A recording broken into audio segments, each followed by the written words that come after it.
Mas o que está acontecendo na faixa de Gaza com o povo palestino não existe em nenhum outro momento histórico.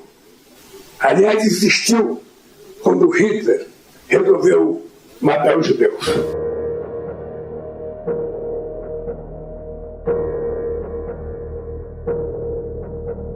Holocausto é o nome que se dá para o genocídio cometido pelos nazistas sob comando de Adolf Hitler ao longo da Segunda Guerra Mundial e que vitimou aproximadamente 6 milhões de judeus. O processo se deu pelo aumento do antissemitismo na Alemanha, que surgiu com movimentos nacionalistas. É exatamente por isso que o Holocausto não deve ser usado em comparação com outros momentos da história, pois diminui um dos fatos mais tristes da humanidade. O que você ouviu no início foi o presidente Lula, durante uma viagem à África, comparar as ações do país na faixa de Gaza ao extermínio conduzido por Hitler. Então não é possível que a gente possa colocar um tema tão pequeno, sabe? Você deixar de ter ajuda humanitária. Quem vai ajudar a reconstruir aquelas casas que foram destruídas? Quem vai distribuir a vida de 30 mil pessoas que já morreram, 70 mil que estão feridos? Quem vai devolver a vida das crianças que morreram?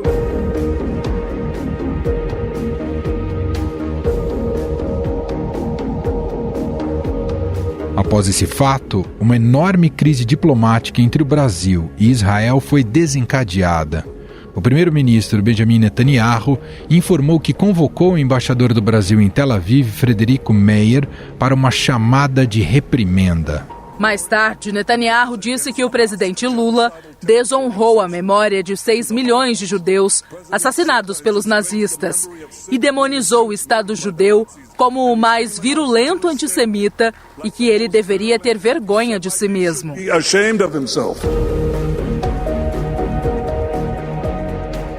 Na conversa, o Ministério das Relações Exteriores declarou o líder brasileiro persona non grata.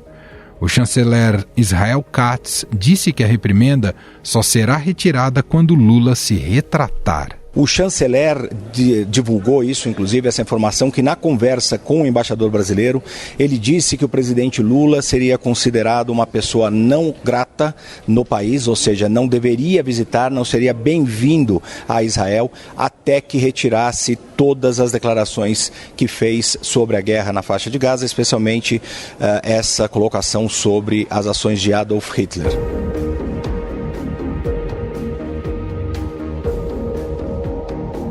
Como resposta, o presidente Lula decidiu convocar ao país, para consultas, o embaixador brasileiro em Tel Aviv, Frederico Meyer. Ele chega ao Brasil amanhã e passará cerca de 10 dias.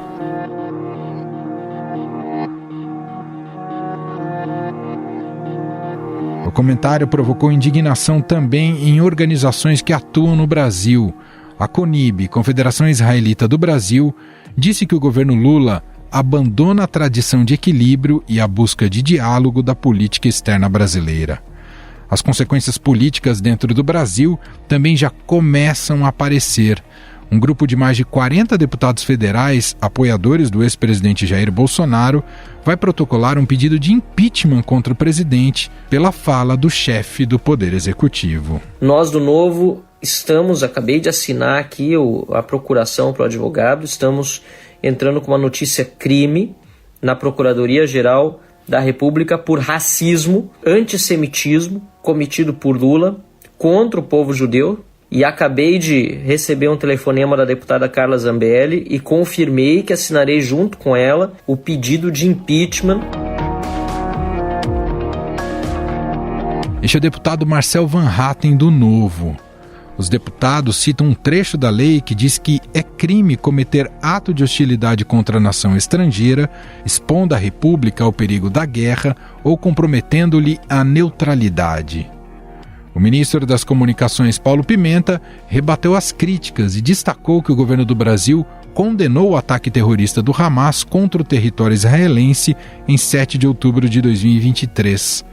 Já o vice-presidente Geraldo Alckmin disse que a intenção de Lula é tentar a paz na região. O presidente Lula, ele deixou claro duas coisas. A primeira, que o ato do Hamas foi um ato terrorista, primeiro item.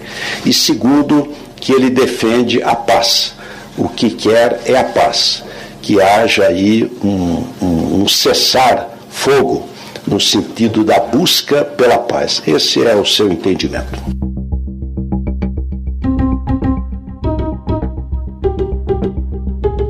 Afinal, Lula coloca a diplomacia brasileira em risco com declarações descabidas? Como deve ficar a relação com Israel após a fala? Sobre o assunto, vamos conversar com a doutora em Relações Internacionais e assessora acadêmica do Instituto Brasil-Israel, Karina Calandrin, e com o professor da UFRJ, coordenador do Núcleo Interdisciplinar de Estudos Judaicos, Michel German.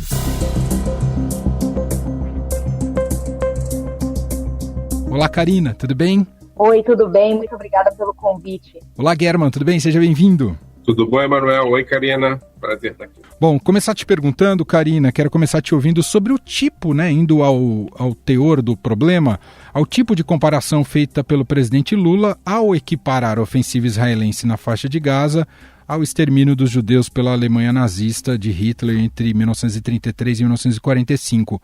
Por que esta comparação é mal colocada e equivocada, na sua visão? Todos os aspectos dessa comparação são equivocados. Primeiro, o contexto histórico, em que tinha políticas voltadas ao extermínio de minorias, principalmente a minoria judaica, ali no contexto da Alemanha nazista e também dos territórios que foram conquistados pelo Terceiro Reich. Então, ali não era um contexto apenas da guerra, de uma guerra entre exércitos, mas também um extermínio pensado por este governo que tinha a busca ali por uma limpeza étnica. Então, esse era o contexto em que o Holocausto se construiu. Hoje, o que nós vivemos na guerra Israel-Hamas é um outro contexto, que a gente pode também criticar, que a gente pode falar que existem crimes de guerra, que a gente pode analisar e criticar de diversas formas, mas que nada tem relação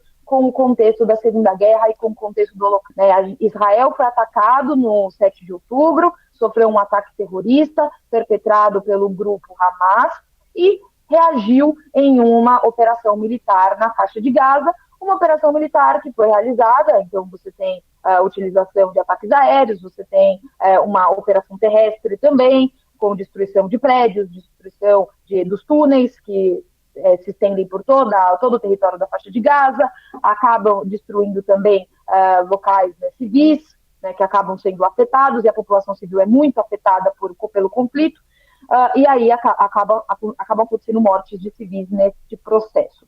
Mas não temos uma indústria da morte voltada ao extermínio de palestinos, como aconteceu durante o Holocausto. Então, a comparação é completamente esdrúxula nesse princípio. Isso quer dizer que não podemos criticar a operação israelense, não podemos criticar a política de Benjamin Netanyahu? Sim, podemos criticar e é passível a críticas, mas não há nenhum tipo de comparação a esses dois eventos históricos. A comparação que temos aqui, e que é este o ponto, eu acho que de maior crítica à fala do presidente Lula, é que os dois episódios envolvem judeus. E aí que é o ponto, de crítica à fala do presidente Lula. German, até pegando esse gancho final do que disse a Karina aqui pra gente, o presidente Lula teria condições de se colocar, eu digo condições inclusive pensando dentro do partido que ele opera, e as forças dominantes de pensamento na esquerda, ele teria condições de se colocar crítico ao tipo de violência que muitas vezes emprega Israel, mas sem cair ou flertar com o antissemitismo, German? Sem dúvida nenhuma. Eu acho que a gente está com um problema aqui. A Karina fez uma descrição perfeita do problema da equivalência, porque não foi uma comparação. Há a possibilidade de você comparar. A história é feita de comparações. O que o Lula fez, o presidente Lula fez, não foi exatamente uma comparação, foi utilizar o Holocausto como referência do que acontece em Gaza. Eu acho que a gente está com um tremendo problema, Emanuel. Eu acho que a nossa questão fundamental é o mau uso de algumas categorias. O Holocausto é um exemplo prático disso. Mas eu queria ir além, eu queria falar sobre antissemitismo. Eu acho que aqui tem um problema de uso do conceito antissemitismo, porque Quando a gente começa a utilizar qualquer crítica a Israel como uma crítica antissemita, a gente está enfraquecendo a palavra, né? E aí a gente tem um tremendo problema. É claro que o Lula pode criticar Israel, né? É claro que a maioria da população de Israel critica e muito o governo Benjamin Netanyahu. Eu acho impossível defender o governo Benjamin Netanyahu, né? Agora, se qualquer crítica que a gente faça seja uma crítica tratada como antissemitismo, a gente tem um problema com a categoria. O antissemitismo é um fenômeno que existe, é grave, mas de tanto que ele é utilizado, tem aquela famosa fábula do lobo. Olha o lobo que está vindo, olha o lobo que está vindo, de tanto que a gente fala do lobo, quando o lobo vem, ninguém acredita, né?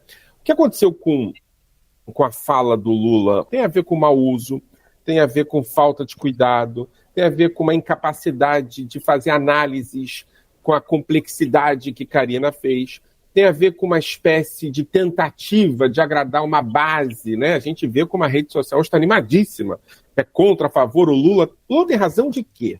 De chamar o que acontece em Gaza de holocausto, de bancar uma briga com Bibi Netanyahu, de tratar o genocídio de Gaza como genocídio. Do que ele tem razão? Vamos botar a bola no chão, né? Mas aí a rede social não está preocupada com complexidade, está preocupada com o Lula tem razão. Aí a gente perde, né? A gente perde, porque essa fala do Lula enfraquece a posição dele próprio como mediador, fortalece a posição de um governo que está totalmente isolado internacionalmente, que é o Benjamin Netanyahu, fortalece ele internamente e externamente, fortalece a extrema-direita brasileira, que acaba ganhando uma bandeira para disputar, não é? Eu acho que a gente tem um problema. E eu acho que esse problema só se resolve fugindo um pouco das simplificações absurdas das redes sociais e discutindo os temas a partir do que eles são de fato. O antissemitismo é um fenômeno, ele existe, ele tem que ser combatido, mas nem tudo que se fala sobre Israel negativamente, sobre o governo de Israel, sobre Benjamin Netanyahu, é antissemitismo. Como os primeiros efeitos, Karina, como é que você vê o quanto o Brasil e o Lula perdem com esse estremecimento na relação diplomática com Israel? E pode ter impactos, inclusive, com outros aliados de Israel, como os Estados Unidos, por exemplo? Sim, eu acho que o Brasil ele tem que decidir o que ele busca na sua política externa agora no governo Lula 3, né? Nos 2 primeiros governos Lula, nós vimos o Brasil despontando como um líder do Sul Global e como, principalmente, diferente de outros países do Sul Global, como um país mediador, como um país disposto a dialogar, que é muito a favor do direito internacional, que acredita nas esferas multilaterais e nas organizações internacionais, e a gente esperava que isso se mantivesse agora, né, no governo Lula 3. E com essa fala e com outras que aconteceram também, essa é só mais uma de uma série, o Brasil precisa decidir o que ele busca, né, porque essa fala, ela pontua um espaço de que o Brasil não é mais esse país da mediação.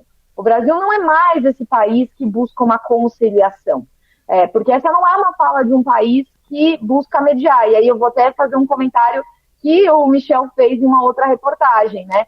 Ser mediador não quer dizer ser neutro, né? Não é esperado que o Brasil seja neutro, que não se posicione, que não critique Israel. Pode criticar Israel, mas depende do como critica, né? Pode criticar o Netanyahu, pode criticar a ação de Israel em Gaza, né? É esperado que se critique, mas não fazendo comparações no mínimo esdrúxulas, né? Fazendo ponderações e pontuações que tenham o sentido da busca pela mediação, da busca pela paz, da busca por um acordo que sempre vise o fim do conflito, que vise a busca pela preservação das vidas de civis, né? Uma frase como a proferida pelo presidente Lula acaba inflando, né, sentimentos, né? E como o Michel disse, não ajuda numa resolução de um conflito e, na verdade, auxilia Netanyahu internamente e externamente, prejudica o presidente Lula internamente, porque dá também ferramentas para a própria extrema-direita no Brasil, né, para criticar o presidente Lula internamente, e prejudica o Brasil na esfera internacional, porque sim, pode afastar aliados de Israel do Brasil, principalmente do norte global. Então, o Brasil tem que saber, né, em que lugar ele quer ocupar no cenário internacional. German, quero voltar até na sua primeira fala aqui, né, que fala muito dessa banalização do uso do termo do antissemitismo, né, e de simplificações de conceitos que muitas vezes têm raízes mais profundas. Queria te ouvir um pouco, dentro do que você vem pesquisando há muitos anos, o que acontece com a dificuldade da esquerda modular um discurso quando aborda questões vinculadas à faixa de Gaza, Israel e Palestina, German? Eu acho que a gente tem uma dificuldade de modular essas questões também na direita, né? Eu acho que a gente tem um problema, estou falando muito de problemas, que é como lidar com críticas a um grupo que, em última instância, essa coisa que Karina acabou de trazer, o norte global, o sul global, essa divisão, a ideia de que você não precisa ser neutro para poder ser mediador, é uma ideia muito importante que eu aprendi lá com os teóricos de relações internacionais. Quem precisa ser neutro é juiz, né, Karina? E às vezes não é. Aí é outra coisa. Agora, mediador não tem que ser neutro, mediador tem que ter posições ligadas a um grupo e outro grupo, etc. Essas lógicas são vistas com muita dificuldade porque Israel representa, em última instância, a vitória dos valores democráticos e da vitória contra o nazifascismo na década de 40. A fundação de Israel é uma resposta a isso, né?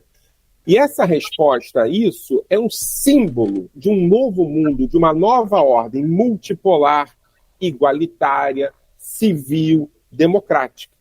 Agora, além disso, tem o mundo real, né, Manuel? Porque o mundo real significa que esse país que é criado no pós-guerra é um país criado no pós-guerra com as suas contradições em sendo um país. Uma das contradições é que a decisão da ONU de formação de 2 países não foi aceita por um dos 2 lados. De maneira legítima, não estou discutindo que os árabes deviam ter aceito aquela decisão, mas efetivamente não foi aceito. Então a gente nasce com um pecado original. O outro pecado original é, na década de 60, né? Eu não vou falar sobre 48, Karina, porque esse é um debate mais complexo, mas na década de 60, quando Israel ocupa territórios palestinos, ou seja, o país que fundado a partir da lógica da democracia e da liberdade, passa a ser uma potência ocupante, colonizadora. Isso dá um curto-circuito na direita e na esquerda, né? Numa esquerda menos democrática e mais utópica, Israel perde o direito de existir a partir daí. É como se não pudesse esse país, moldado na lógica do pós-guerra, ter contradições internas. Ele tem que parar de existir. E no lado da direita, uma direita mais utópica e menos democrática, que eu já saio do armário dizendo que a utopia da direita não me faz muito bem, ela olha para isso dizendo, olha, Israel tem que entrar nesse lugar, tem que ser o ocupante contra o Oriente. E aí o que a gente tem hoje no mundo é um país pequeno, cheio de contradições, cheio de questões, visto pela direita e pela esquerda, a partir de perspectivas utópicas de parte a parte, como um país ocupante e terrivelmente ocupante. Aqui ele pega um pouco a lógica do antissemitismo, sim, dizendo que ele tem que desaparecer e ser destruído. E, por outro lado, e também com lógica do antissemitismo, um país ocupante e positivamente ocupante que deve manter-se na ocupação, porque representa a civilização judaico-cristã. Karina, vocês dois citaram, né, o quanto essa fala do Lula também acaba por fortalecer o Netanyahu, né, e se legitimar na maneira como ele tem conduzido o conflito. E até pegando esse gancho das contradições que todos os países têm, inclusive Israel, o quão forte está Netanyahu hoje perante ao povo israelense e para continuar essa ofensiva tal como ela se estabeleceu até aqui? Nunca esteve tão fraco, na verdade, né? Acho que ele nunca esteve tão fraco, com a popularidade tão em baixa, né? Isso, lembrando que o Netanyahu, ele já é uma figura política muito antiga em Israel. Isso desde o 7 de outubro, isso na verdade desde o começo do ano passado, por conta da reforma do judiciário, do governo de extrema-direita, e desde o 7 de outubro, mais em baixa ainda. Isso porque Netanyahu sempre se elegeu, né, com uma campanha política de que conseguiria manter os israelenses seguros. E o 7 de outubro foi um golpe muito grande, né, de que não, ele não consegue manter os israelenses seguros. E agora, mais do que nunca, não conseguiu resgatar os reféns. Então, toda a campanha das famílias para o resgate dos reféns que ainda estão na faixa de Gaza tem também minado a sua popularidade. Porque a partir do momento que ele perde a possibilidade de se manter no poder, ele pode ser preso, né? Ele tem muitas acusações de corrupção, ele é réu em vários processos, ele sabe que ele pode ser preso. Então, a partir do momento que a guerra acaba, ele pode sair do poder. Então, ele quer manter a guerra. E essa frase do presidente Lula ajudou ele no sentido de que agora ele tem um novo inimigo em comum, além do Hamas. Ele conseguiu angariar apoio interno, ele conseguiu mostrar para todos, olhem só, estão nos chamando de algozes, no sentido de nós, israelenses e judeus, né? Estão nos chamando de algozes, olha como é importante mantermos a guerra, não dá para parar agora, o mundo quer que paremos com a guerra, mas não dá para parar agora. Então ele consegue se manter, apesar das manifestações terem retornado. Evidentemente que é muito legítima e toda vez, em qualquer discurso ou argumentação aparece, né, quando se trata do conflito, que é a defesa pela criação do Estado palestino. O atual conflito está aproximando o mundo desse objetivo ou está deixando mais distante, na verdade? Nem todos defendem o Estado palestino, tá? No atual governo de Israel, eu acho que a não defesa do Estado palestino é um risco existencial ao Estado de Israel. Eu acho que a única possibilidade concreta, não sei se Karina concorda comigo, mas imagino que sim, de que Israel continue existindo como um Estado democrático, com todas as limitações que essa democracia tem, um Estado nação do povo judeu, com todos os problemas que essa definição tem, que ele seja um Estado dividido com o povo palestino. O atual governo é contra isso. E vamos deixar isso claro. E fala isso toda hora. Quer dizer, Benjamin Netanyahu, quando fala inglês, ele diz que é contra a criação do Estado palestino de forma unilateral. Quando ele fala em hebraico, ele diz que ele é contra o Estado palestino e que nunca vai existir mesmo. Tá? Ele tem um discurso em hebraico, que é o famoso discurso na Universidade de Bar Ilan, uma coisa de 20 anos atrás, em que ali ele falou que é a favor do Estado palestino. Desde então, ele nunca mais voltou a falar sobre isso. Esse atual governo de Israel é contrário ao Estado palestino. Tá? Inclusive, tem uma nova lei formulada por um ministro da Segurança Interna, chamado Ben-Gvir, que proíbe a existência de bandeiras palestinas no Estado de Israel.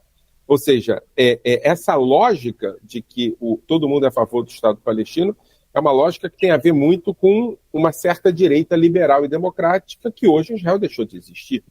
A direita hoje em Israel é uma direita autoritária, reacionária e perigosa, né? E a esquerda também, né, uma esquerda autoritária, reacionária e perigosa, diz que é a favor da destruição, do desaparecimento do Estado de Israel, seja lá isso que isso for. Então, assim, a gente está falando sobre os liberais democráticos de lado a lado. Isso diminui um pouco a perspectiva, né? Quem defende a criação de dois estados é basicamente gente como a gente, né? O governo Lula, por exemplo, defende a criação de dois estados e fala isso toda hora. Isso incomoda alguns setores radicalizados do PT, né? Bolsonaro, por exemplo, não falava sobre a criação de dois estados, falava sobre defesa de Israel, né? Então, assim, eu acho que uma forma que a gente tem de entender o drama que a gente está vivendo é entender que a formação dos dois estados tem a ver com uma perspectiva vinculada à democracia liberal, e só, né? Agora, para ser um pouco otimista, eu nunca, desde 94, 95, ou pelo menos desde 2000, eu nunca tive tão claro diante de mim que o que vai sair do que está acontecendo agora é a formação do Estado palestino, né? O colapso democrático em Israel, o colapso de segurança em Israel, o colapso econômico em Israel foi rebaixado nas notas internacionais, não é? O colapso civilizatório, você está à beira de uma guerra civil o tempo todo, mostra que o grande problema de Israel, para ser resolvido agora, é a criação do Estado palestino, e Benjamin Netanyahu, com essa direita enlouquecida que ele tem em torno dele, não tem importância nenhuma, não tem importância internacional, não tem importância local, 80% da população de Israel é contra Benjamin Netanyahu hoje. Esses caras estão falando com eles mesmos. O que a gente tem que tomar cuidado é para não fortalecê-los, né? E quem fortalece eventualmente é gente que joga armadilhas que caem nelas. Então, por exemplo, dizer que o que está acontecendo em Gaza é holocausto, né, acaba fortalecendo, exatamente como Karina falou, essa perspectiva de que o mundo está contra nós e que nós temos que lutar contra, etc. e tal. Encerro a nossa conversa aqui jogando justamente essa pergunta. O German depois pode até voltar então ao tema, mas Karina, que horizonte possível você está vendo para essa guerra e como Israel está a conduzindo? Primeiro eu quero concordar, né, com o que o Michel disse. Eu acho que 2 estados é o único futuro possível para se pensar em Israel se mantendo como judaico e democrático, com todas as limitações que esses 2 termos possam ter. Mas pensando na guerra atual, como eu disse, Netanyahu ele não quer que a guerra acabe, ele e o seu governo, porque eles sabem que assim que a guerra acabar, eles serão destituídos, novas eleições serão convocadas e dificilmente eles conseguirão fazer parte de um novo governo. Provavelmente, se o Bibi não for automaticamente preso, porque tem um rito aí jurídico a ser cumprido, eu não sei como que isso aconteceria, o processo dele, a quantas anda, mas ele poderia ser eleito como um membro da Knesset, né, ele continuando como cadeira número 1 do Likud, mas ele não seria parte do governo, ele não seria primeiro-ministro novamente, então ele perderia esse status, esse foro privilegiado que ele tem enquanto primeiro-ministro, enquanto membro do governo de Israel, e não voltaria ao governo tão cedo. Isso é fato. Não sei como seria esse novo governo, porque a esquerda israelense também perdeu muito espaço. Seria provavelmente um governo de centro-direita, com partidos de centro fazendo parte desse governo, como a gente viu nesse 1 ano e meio de governo antes do Netanyahu voltar ao poder. Foi um governo ali de união nacional, que envolveu até um partido árabe no governo. Então, né, com várias forças ali, partidos de direita, de centro, centro-direita, até centro-esquerda, nessa união, nessa coalizão. Então, um novo governo seria formado e, a partir daí, novas discussões, né, um fortalecimento da Autoridade Nacional Palestina, tem conversas, né, vai acontecer uma reunião da Autoridade Nacional Palestina com o Hamas, agora em Moscou, né, em breve vai acontecer essa reunião, porque a Autoridade Nacional Palestina ela é rachada com o Hamas, né? Isso desde os meados dos anos 2000, desde 2006. Então não sabemos como que serão essas reuniões. Eles vão também conseguir se acertar entre si para formar esse Estado palestino. Mas é preciso negociar diversos fatores, os assentamentos, né? O que vai acontecer com os assentamentos, Jerusalém, retorno de refugiados. Então são vários aspectos que precisam ser negociados e não serão negociados com o Netanyahu no poder. Então o Netanyahu precisa sair. O que vai acontecer quando a guerra acabar. Então a guerra precisa acabar também. Para fecharmos, German, esse objetivo de aniquilação do Hamas, mesmo pela via militar, isso será viável segundo a maneira que o Netanyahu tem conduzido a guerra até aqui? Sabe, Manuel, tem um autor italiano chamado Antonio Gramsci, que ele diz que entre o sol se pôr e o sol nascer, a escuridão promove os monstros, né? Acho que a gente está vendo o crepúsculo da ocupação dos territórios palestinos em 67, e o crepúsculo do bibismo, e também o crepúsculo do Hamas, né? Eu acho que são elementos que investiram durante anos na guerra e na destruição do outro, né? E eu acho que é inviável continuar nessa direção. A gente está vendo os monstros nascendo, né? Eu sou pouco ingênuo, eu não acho que esses monstros não podem ocupar um espaço definido, ou seja, o perigo do texto, o que Antônio Gramsci aponta no texto dele é que é um perigo que esses monstros sejam efetivamente os monstros que dominem o cenário. Ele está se referindo ao fascismo. E eu acho que não é o caso. Eu acho que a gente está numa fase em que esses monstros estão promovendo muita destruição, muita morte. 7 de outubro foi um ato bárbaro de barbárie, né? O ataque de Israel a Gaza está promovendo destruição e morte, não é? A plausibilidade de genocídio, então é uma coisa terrível, voltando àquela primeira questão, um país fundado a partir de uma resposta ao genocídio ser estruturado e acusado de ter feito. É tudo muito grave. Mas eu acho que a gente está em outra fase, a gente está avançando em direção a possibilidades concretas de solução.